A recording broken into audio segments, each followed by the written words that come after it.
તો જેમની કવિતાઓમાં નિખાલસતા ભારોભાર છે અને સરળ ભાષામાં રજૂઆત જેમની વિશેષતા છે, એવા કવિ એવું લખે કે અફવાને આગ તરત લાગે છે, અફવાને આગ તરત લાગે છે, આખું જગત એમાં રત લાગે છે, આખું જગત એમાં રત લાગે છે.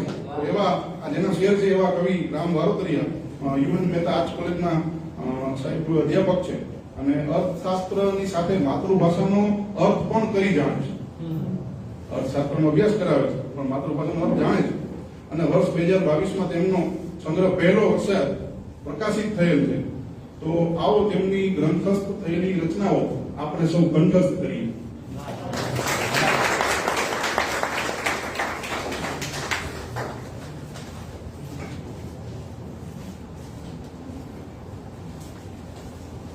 સાથી મિત્રો, સૂર્ય શ્રોતાગણ, જેમને બહુ ઘા ખૈમા હોય અને ખંભા પડ્યા હોય એ સાર્થક બની,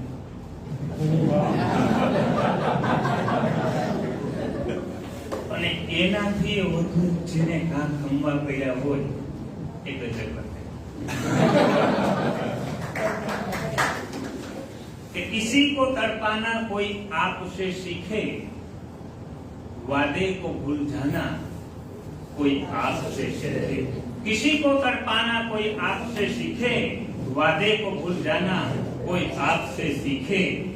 आप ही ने कहा था हम तुम एक है, एक से दो दिखाना कोई आपसे. હળવી ગઝલથી હવે શરૂઆત કરીએ આપણે કે કૃષ્ણથી એ વધારે કાળા લાગો છો, કૃષ્ણથી એ વધારે કાળા લાગો છો, તમારા સમ બહુ રૂપાળા. કે કૃષ્ણથી એ વધારે કાળા લાગો છો, તમારા સમ બહુ રૂપાળા લાગો છો, ને તમે તો હતા એવા ને એવા રહ્યા, તમે તો હતા એવા ને એવા રહ્યા, કેવા નટખટ નખરારા લાગો. કે તમે તો હતા એવા ને એવા રહ્યા, કેવા નટખટ નખરારા લાગો છો, ને દ્વાર પર એવી અદાથી ઊભા છો, દ્વાર પર એવી અદાથી ઊભા છો, દરવાજાને જાણે તાળા લાગો. કે દ્વાર પર એવી અદાથી ઊભા છો, દરવાજાને જાણે તાળા લાગો છો, ને તમારું વિખરેલું રૂપ પણ જોયું છે, તમારું વિખરેલું રૂપ પણ જોયું છે, એકલાએ દુશ્મનના ધાડા લાગો. કે તમારું વિખરેલું રૂપ જોયું છે, એકલાએ દુશ્મનના ધાડા લાગો છો, ને આટલી લાગણી કદી વહે નહીં, આટલી લાગણી કદી વહે નહીં, તમે એ દુઃખ દર્દ વાળા લાગો. કૃષ્ણથી એ વધારે કાળા લાગો છો, તમારા સમ બહુ રૂપાળા લાગો. એટલે આ બધે ખાધા છે, આ બધે ખાધા કે ઈશ્વરથી જાત અલગ રાખું છું, ઈશ્વરથી જાત અલગ રાખું છું, હું મારા ખુદની વગ રાખું છું. કે ઈશ્વરથી જાત અલગ રાખું છું, હું મારા ખુદની વગ રાખું છું. ખુશીમાં છોને લથડી જાય કદમ, ખુશીમાં છોને લથડી જાય કદમ, સંકટમાં હું ડગ અડગ રાખું છું.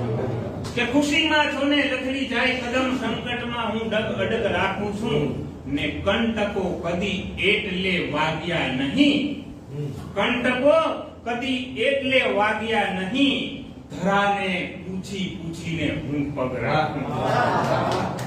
તે કંટકો કદી ચૂમ્યા નહીં, ધરાને પૂછી પૂછીને પગ રાખું છું.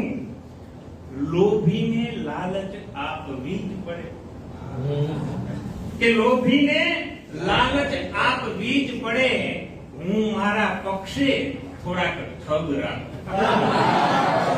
કે લોભીને લાલચ આપવી જ પડે, હું મારા પક્ષે થોડાક ઠગ રાખું છું, ને એ બધા એમ સીધા નથી ચાલતા, એ બધા એમ સીધા નથી ચાલતા, હાથમાં હું દુખતી રહું.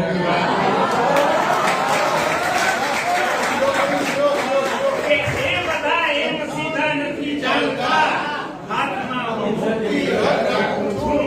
ઈશ્વરથી જાત અલગ રાખું છું, હું મારા ખુદની પગ રાખું.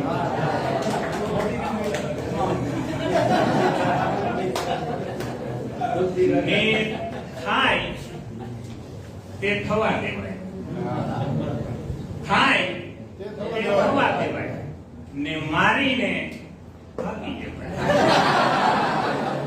થાય તે થવા દેવાય ને મારીને ભાગી જવાય. જમાનો લાગે જો ખારો ઝેર, જમાનો લાગે જો ખારો ઝેર, મંદિરે માળા જપાય. કે જમાનો લાગે જો ખારો ઝેર, મંદિરે માળા જપાય. બીજું શું? ને પૂછી લેવાય હિંમત કરીને, પૂછી લેવાય હિંમત કરીને, ના પાડે પાછું વળાય. બીજું શું?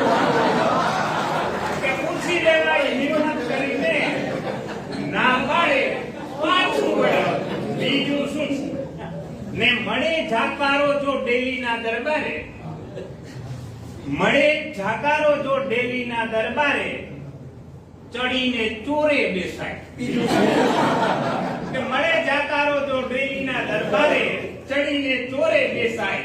બીજું શું? ને મંદિરનું સપનું થાય ના સિદ્ધ. હવે તો થઈ ગયું છે કે મંદિરનું સપનું થાય ના સિદ્ધ, ચોકમાં દેરી ચણાય. બીજું શું? કે થાય તે થવા દેવાય. બીજું શું? ને મારીને ભાગી જવાય. બીજું શું? એક કર્કશ પ્રિન્સિપાલ, આપણે ઉર્દુ ભાષાના છે, પણ હું તને ભાષાની વાત કરું.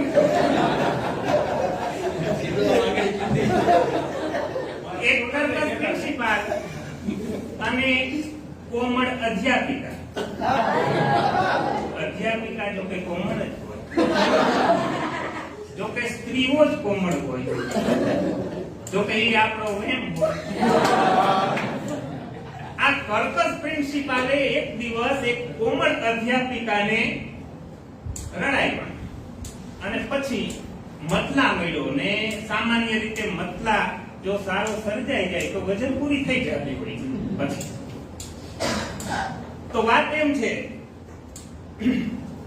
કે કેવો હલકટ ને હરામી છે, કેવો હલકટ ને હરામી છે, દુર્ભાગ્યે એ મારો સ્વામી છે. કે કેવો હલકટ ને હરામી છે, દુર્ભાગ્યે એ મારો સ્વામી છે. ને દુર્જનથી દૂર જાવું પણ ક્યાં, દુર્જનથી દૂર જાવું પણ ક્યાં, ડેલી અમારી સામ સામે. કે દુર્જનથી દૂર જાવું પણ ક્યાં, ડેલી અમારી સામ સામી છે. ને કાંટાળે કૂડે ટકવાનું કારણ. પેલાના સમયમાં છે ને સ્ત્રીઓ ગમે એવું કાંટાળું કૂડ હોય ને તો ટકતી હોય, એટલે કાંટાળા કૂડમાં જતા. ને હવે કદાચ એમ લાગે કે કૂડમાં કાંટો થાય એવું. કે કાંટાળે કૂડે ટકવાનું કારણ, પરણિયો મારો બહુ નામી છે. કાંટાળે કૂડે ટકવાનું કારણ, પરણિયો મારો બહુ નામી છે. ને રૂડું ને રૂપાળું શું કામનું, રૂડું ને રૂપાળું શું કામનું, સંગત જેની સાવ નકામી છે. કે રૂડું ને રૂપાળું શું કામનું, સંગત જેની સાવ નકામી છે. ને કોઈ ઘડીક છંછેડશો નહીં, ભાઈ કોઈ ઘડીક છંછેડશો નહીં, મહેફિલ માંડ માંડ જામી. કોઈ ઘડીક છંછેડશો નહીં, મહેફિલ માંડ માંડ જામી. અને છેલ્લી મારી ગઝલ રજૂ કરું છું કે આવતા તો આવી જાય છે વિચાર, આવતા તો આવી જાય છે વિચાર, ને પછી કેવો હંફાવી જાય છે વિચાર. કે આવતા તો આવી જાય છે વિચાર ને પછી કેવો હંફાવી જાય છે વિચાર. જામી હોય વિચારોની મહેફિલ, જામી હોય વિચારોની મહેફિલ, આવો નવો ખાવી જાય છે વિચાર. કે જામી હોય વિચારોની મહેફિલ, આવી નવો જામી જાય છે વિચાર.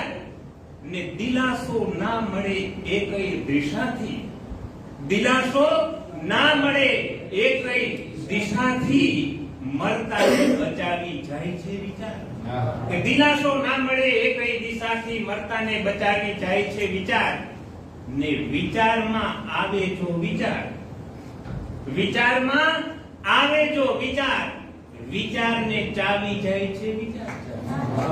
કે વિચારમાં આવે જો વિચાર, વિચારને ચાવી જાય છે વિચાર. ને રામના નામની લાગે જો લગની, રામના નામની લાગે જો લગની, ધૂણી રે દખાવી જાય છે વિચાર. Thank you very much.